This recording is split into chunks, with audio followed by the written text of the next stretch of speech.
Hi friends, welcome to Vismaka food. House వైఫ్ అన్నాక తప్పకుండా చేయాల్సిన పని ఏమైనా ఉంది అంటే పరమ బోరింగ్, అలాగని ఇంపార్టెంట్ టాస్క్ కూడా గిన్నెలు కడగడం. అయితే మెయిడ్ని పెట్టుకుంటే ఒక బాధ అనమాట. వస్తుందో రాదో టైంకి, సరిగా తోముతుందో అని మనకు అనిపిస్తుంది. అయితే ఇక్కడ నేను చూపిస్తున్న ఈ డిష్ వాషర్ని కనుక పెట్టుకుంటే తప్పకుండా తోమతం అయితే తోముతుంది అనమాట. ఇక్కడ చూపిస్తున్నట్టుగా టాప్ ర్యాక్ ఒకటి, అలాగే బాటంలో ఒక ర్యాక్ ఉంటుంది. ఈ టాప్ ర్యాక్లో అన్నీ కూడా మనము కప్స్, చిన్న గిన్నెలు అలాంటివన్నీ పెట్టుకోవచ్చు అనమాట. ఈ కింద ఉన్న ర్యాక్లో పెద్ద పెద్ద బౌల్స్ అలాంటివి, ప్లేట్స్, పెద్ద ప్లేట్స్ పెట్టుకోవచ్చు. ఇక్కడ డిష్ వాషింగ్ లిక్విడ్ వేసుకోవడానికి అనమాట. ఇది చిన్నది చూపిస్తున్న దాంట్లో మనం రిన్సింగ్ ఎయిడ్ అనమాట. గిన్నెలు ఆరిన తర్వాత మచ్చల్లా పడతాయి కదా, అలా రాకుండా ఉండడానికి ఆ లిక్విడ్ వేసుకోవచ్చు అనమాట అవసరమైతే. ఇప్పుడు ఇలాగా క్లోజ్ చేసుకున్న తర్వాత ఇక్కడ మనం సెట్టింగ్స్ని ఆపరేట్ చేసుకోవడమే అనమాట. అయితే ఇక్కడ చూపిస్తున్నట్టుగా టాప్ ర్యాక్లో నేను చిన్న చిన్న గిన్నెలు అలాంటివి పెట్టుకున్నాను కదా. ఎప్పుడు కూడా ఈ డిష్ వాషర్లోని లోడ్ చేసుకున్నప్పుడు ప్రాపర్గా గిన్నెల్ని అప్ సైడ్ డౌన్ బోర్లించి పెట్టుకోవాలన్నమాట. ఎందుకంటే వాటర్ కింద నుంచి పైకి ఇలా స్ప్రే చేసినట్టు కొడుతూ ఉంటుంది అనమాట. తిన్న ప్లేట్లు, తర్వాత గిన్నెల్ని జస్ట్ ఫుడ్ వదిలేలాగా ఒక్కసారి రిన్స్ చేసేసుకుని ఆ తర్వాత నేను ఇలా అరేంజ్ చేసుకుని అప్పుడు లోడ్ ఆన్ చేసుకుంటాను అనమాట. అయితే మరీ అంత హ్యాపీ అవ్వద్దు, ఎందుకంటే ఎంత డిష్ వాషర్ అయినా సరే దానిలో అన్ని రకాల గిన్నెలు కూడా పెట్టలేము. ఎందుకో చెప్తాను. అంటే నాన్ స్టిక్ పెట్టలేమన్నమాట. అలాగే వుడెన్ స్పూన్స్ కూడా పెట్టుకోలేము. అల్యూమినియం వెసల్స్ కూడా పెట్టలేము, వాటి షైనింగ్ పోతుంది. అలాగే ప్లాస్టిక్ లిడ్స్ అలాంటివి ఉంటాయి కదా, మూతలు లాంటివి, అటువంటివి కూడా షైనింగ్ పోతాయి అన్నమాట. కొన్ని రోజులు ఫస్ట్లో కాకుండా కొన్ని రోజులు అలా వాడుతూ ఉంటే కొద్దిగా షైనింగ్ అనేది తగ్గిపోతుంది అనమాట. అల్యూమినియం అయితే దాని పూర్తి షైనింగ్ అయితే పోతాయి. అందుకనే వాటిని నేను సెపరేట్గా వాష్ చేసి పక్కన పెట్టుకుంటా. తర్వాత దీంట్లోకి ఇలా డిష్ వాషింగ్ లిక్విడ్ సెపరేట్గా దొరుకుతుంది. ఆ లిక్విడ్ని వేసుకుని మనం క్లోజ్ చేసి మనకు కావాల్సినటువంటి సెట్టింగ్ పెట్టుకోవచ్చు అనమాట.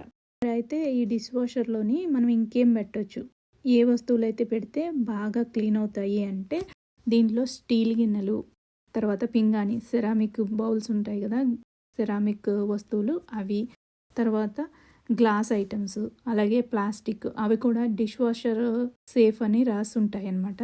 అలాంటి వస్తువుల్ని మనం పెట్టుకోవచ్చు. అవైతే ఏమాత్రం షైనింగ్ అనేది డబల్ అవుతుందన్నమాట. మీరు చెప్తే నమ్మరు, చాలా అంటే చాలా క్లీన్గా వస్తాయి. ఒక్కసారి క్లీన్ అయిన తర్వాత కొత్త బౌల్స్ లాగా మెరుస్తూ ఉంటాయి అన్నమాట. క్లీన్ అయ్యాక మీకు ఓపెన్ చేసి చూపిస్తున్నాను అనమాట.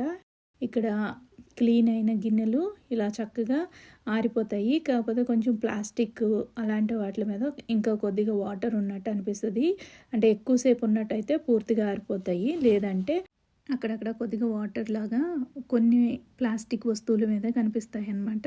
అలాగే గిన్నెల్ని బోర్లించకపోయినా కూడా కొద్దిగా వాటరు దాంట్లో ఉండిపోతాయి అన్నమాట. బోర్లించి పెట్టినా కూడా కొద్దిగా యాంగిల్ మారింది, అందుకనే ఆ గిన్నెలో కొద్దిగా వాటర్ కూడా ఉంది. అందుకనే ఎప్పుడు కూడా గిన్నెల్ని బోర్లించి పెట్టుకోవాలన్నమాట. దీనిలో అంటే పూర్తిగా వాటర్ దానిలోకి వచ్చినా కూడా డ్రైన్ అయిపోయేటట్టు యాంగిల్లో అరేంజ్ చేసి పెట్టుకోవాలి. అలా చేసుకుంటే క్లీన్ అవుతాయి అన్నమాట బాగా. ఎందుకంటే వాటర్ కింద నుంచి స్ప్రే అవుతూ ఉంటుందన్నమాట. సైడ్స్, పైనుంచి, టాప్ నుంచి, కింద నుంచి బాగా స్ప్రే అవుతున్నప్పుడు ప్రాపర్గా అవి క్లీన్ అవుతాయి అన్నమాట. అందుకని మీరు ఎప్పుడు కూడా ఈ డిష్ వాషర్లోని వస్తువుల్ని పెట్టినప్పుడు ప్రాపర్గా ఆర్గనైజ్ చేసుకోవాలి. అలా చేస్తేనే ఒకదాని మీద ఒకటి అడ్డదిడ్డంగా పెట్టారంటే ప్రాపర్గా క్లీన్ అవ్వవు అనమాట. క్లీన్ అయిన తర్వాత చాలా హ్యాపీగా అనిపిస్తుంది. కాకపోతే ఆ లోడ్ చేసేటప్పుడు, మరలా అన్లోడ్ చేసేటప్పుడు కొంచెం కష్టపడాల్సి ఉంటుంది. ఎందుకంటే తీసి అవన్నీ సర్దుకోవాలి, పెట్టేటప్పుడు కూడా ప్రాపర్గా ఆర్గనైజ్ చేసి పెట్టుకోవాలన్నమాట. ఇంతేనండి, రోజు నేను ఇలాగే గిన్నెల్ని డిష్ వాషర్లో పెట్టి క్లీన్ చేసుకుంటానన్నమాట. లంచ్ టైం అవుతుందని చెప్పి ఇక్కడ పాలకూరని ఇలా సన్నగా కట్ చేసుకుని రెగ్యులర్గా చేసుకునేటువంటి పప్పు పాలకూరని రెడీ చేసుకుంటున్నాను. అలాగే స్పెషల్ ఏంటంటే దీని పక్కన దోసకాయ దొరికింది ఇండియన్ స్టోర్లో, అందుకోసమని తెచ్చుకుని దోసకాయ పచ్చడి అనమాట. ఈ దోసకాయ పచ్చడి చాలా అంటే చాలా టేస్టీగా ఉంటుంది. ఇలా మనం చెక్కు తీసేసుకుని దాంట్లో ఉన్న సీడ్స్ అన్నిటిని కూడా తీసేసి ఒక హాఫ్నేమో పెద్ద పెద్ద ముక్కలుగా కట్ చేసుకోవాలి. దీన్ని మనం వేయించుకుంటామన్నమాట. ఇంకో హాఫ్ ముక్కని చాలా సన్నగా మీకు నచ్చినట్టు చిన్న చిన్న ముక్కలుగా కట్ చేసుకుని లాస్ట్ పచ్చడి అంతా రుబ్బిన తర్వాత కలుపుకుంటాం అనమాట. అందుకోసమని చిన్న చిన్న ముక్కలు కట్ చేస్తున్నా. ఇక్కడ చూపించినట్టు ఇవన్నీ రెడీ చేసి పెట్టుకోవాలి. ఈలోపు నేను పప్పు ఆల్రెడీ ఒక హాఫ్ అన్ అవర్ వరకు నానబెట్టుకుని పెట్టుకున్నాను అనమాట. దానిలోకి ఇవన్నీ వేసుకుని అలా కుక్కర్ని ఆన్ చేసుకున్నాను. ఈలోపు ఒక ప్యాన్ పెట్టుకుని ఆ ప్యాన్లో కొద్దిగా ఆయిల్ని యాడ్ చేసుకుని ఈ ఆయిల్లోకి ఆల్రెడీ మనం ముందుగా రెడీ చేసి పెట్టుకున్నటువంటి ఈ పచ్చిమిర్చిని అలాగే వెల్లుల్లిపాయని వేసుకోవాలి.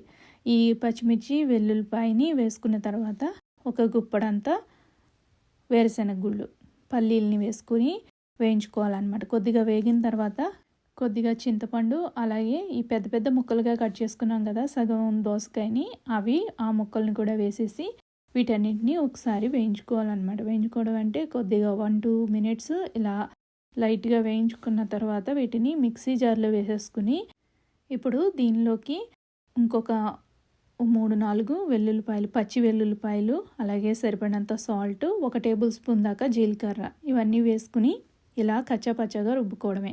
మెత్తగా కావాలంటే మెత్తగా కూడా రుబ్బుకోవచ్చు అనమాట. దానిలోకి ఇప్పుడు సన్నగా తరిగినటువంటి దోసకాయ ముక్కల్ని యాడ్ చేసేసుకోవాలి. ఇలా యాడ్ చేసుకున్నటువంటి ఈ పచ్చళ్ళలో మనం తాలింపుని పెట్టేసుకోవాలన్నమాట. ఇలా ఫ్రెష్గా తాలింపు పెట్టుకున్న తర్వాత ఈ దోసకాయ పచ్చడి అనేది చాలా అంటే చాలా టేస్టీగా ఉంటుందన్నమాట. సైడ్ పప్పుతోనైనా లేదంటే ఉత్తిగానైనా కూడా మనం రైస్తో ఎంచక్కా తినేయచ్చు అనమాట. అలాగే నేను ఇక్కడ పప్పుకు కూడా తాలింపు రెడీ చేసుకుని తాలింపు వేసేసుకున్నాను అనమాట. పప్పు పాలకూర అలాగే దోసకాయ పచ్చడి అనేది రెడీ అయిపోయింది. ఈ కవర్లోంచి ఏం తీస్తున్నాను అనుకుంటున్నారా? ఏం కాదండి, ఇది యాక్చువల్గా లాస్ట్ టైము ఇండియా వెళ్ళినప్పుడు మమ్మీ చేసి ఇచ్చిన సున్నుండల పొడి అనమాట. ఈ సున్నుండల పొడి ఇండియాలోనే చక్కగా వేయించేసి అమ్మ దాన్ని ఆడించేసి దాంట్లోకి షుగరు తర్వాత నెయ్యి కూడా కలిపేసి ఇచ్చారనమాట. దాన్ని అప్పుడప్పుడు ఎప్పుడైనా తినాలి అనిపించినప్పుడు ఇలా కొద్దిగా తీసుకుని ఫ్రెష్గా మళ్ళీ ఇంకొకసారి నెయ్యిని యాడ్ చేసుకుని, నెయ్యి యాడ్ చేయకపోయినా కూడా సరిపోతుంది, కానీ నెయ్యిని కొద్దిగా యాడ్ చేసి ఉండల్లాగా చుట్టుకుంటున్నాను అనమాట. ఇలా ఇండియా నుండి ఈ పొడి కనుక తెచ్చుకున్నట్టయితే ఎప్పుడైనా సున్నుండలు తినాలంటే ఈజీగా తినొచ్చు. అయితే ఫుడ్ విషయంలో అమ్మ ఆలోచించి ఇలా సున్నుండలకి పొడని, అలాగే దోసల పిండని, పచ్చళ్ళు, తర్వాత కారం, పులిహోర మిక్స్ అలా కష్టపడి పాపం చేసి ఎప్పుడూ ప్యాక్ చేసి పెడతా ఉంటారు. ఈ వీడియో ద్వారా మా మమ్మీకి ఒకసారి థ్యాంక్స్ అని చెప్పుకుంటున్నాను అనమాట. ఈ వీడియోని ఈరోజు ఇక్కడితో స్టాప్ చేసి పెడుతున్నా. మళ్ళా నెక్స్ట్ వీడియోలో కలుద్దామండి. ఈ వీడియో కనుక నచ్చినట్లయితే లైక్, షేర్, సబ్స్క్రైబ్ చేయండి. Thank you.